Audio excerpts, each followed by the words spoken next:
Hi, my overthinking olives. Welcome back to बातचीत with बे। अच्छा, tell me one thing, अपने घर में कभी ऐसा लगा है कि एक पर्टिकुलर इंसान का मूड खराब ना हो, उस वजह से पूरा घर चुप हो जाता है? जैसे कि सब लोग एडजस्ट कर रहे हैं, बस ये सोच कर कि आज कोई कलेश ना हो। If yes, then this video is for you.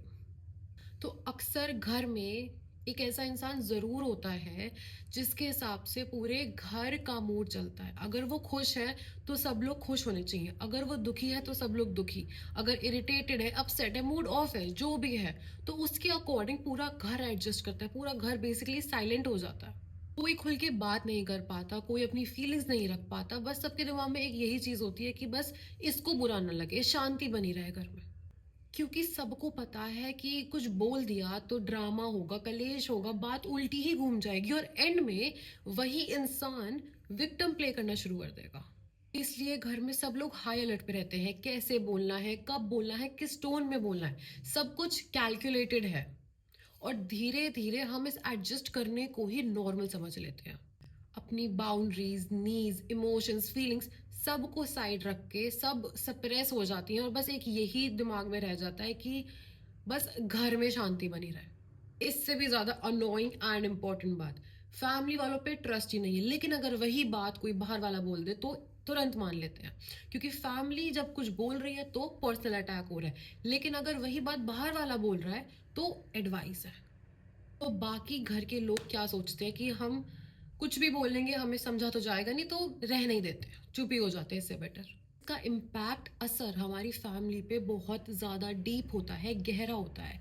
क्योंकि हर कोई अपने इमोशंस को दबाना, सप्रेस करना सीख जाता है। अपनी बात बिना बोले चल छोड़ देखी जाएगी, ये सोच लेता है। वो इमोशनली विड्रॉ हो रहे हैं बाकी के लोग यहाँ पर। घर जो एक सेफ स्पेस होना चाहिए था, वहां पे अब सिर्फ सरवाइव किया जाता है, फील नहीं। एंजाइटी बढ़ने लगती है, हर टाइम एक अंदाज़ा लगाना पड़ता है कि आज इसका मूड ठीक है या नहीं ठीक है, आज हम कुछ बात कर सकते हैं, आज हम कुछ बोल सकते हैं या नहीं बोल सकते हैं। ड्यूरिंग ऑल दिस सबसे ज़्यादा चीज़ जो डैमेज हो रही है इज सेल्फ वर्थ। क्योंकि जब एक ही इंसान के इमोशंस, उसका मूड प्रायोरिटी बन जाता है सबकी, तो बाकी लोगों को लगता है कि ठीक है, उनकी फीलिंग्स, इमोशंस इतना मैटर ही नहीं करती हैं। यही लोग बहुत बार पूछते हैं कि क्या ये इंसान नार्सिसिस्ट है।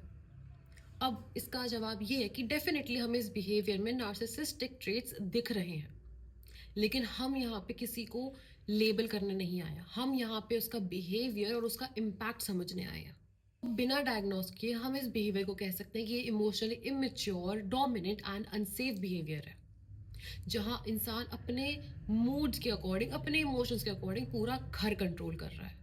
कभी कभी ये बिहेवियर पुअर इमोशनल रेगुलेशन की वजह से, या फिर अनरिजॉल्व ट्रॉमा की वजह से, या कंट्रोल खो देने की वजह से, या फिर अपनी इनसिक्योरिटीज की वजह से आता है।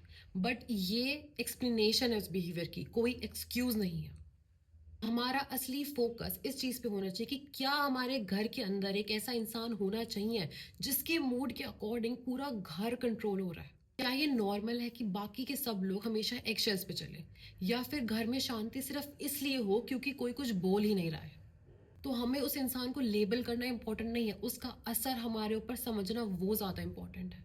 और अगर सिर्फ एक इंसान के इमोशंस के लिए या उसकी फीलिंग्स के लिए बाकी के लोग अपने आप को खो दे रहे हैं, they are losing themselves, then this is not normal. See, कभी कभी प्रॉब्लम ये नहीं है कि वो इंसान कौन है, तो प्रॉब्लम इज कि उसके बिहेवियर का जो हैवीनेस है, जो बोझा है, वो बाकी लोग उठा रहे हैं। और वहीं से boundaries, healing, reality, truth and सच्ची बातचीत की शुरुआत होनी बहुत ज़रूरी है। So until next time, I am Lisha, you can call me leash, reminding you कि अगर तुम्हारे घर में ऐसा इंसान है तो उसको ये वीडियो भेजो एंड लेट देम रियलाइज कि वो क्या कर रहे हैं, उनका बिहेवियर, उनका पैटर्न कैसे बाकी घर वालों को इम्पैक्ट कर रहा है।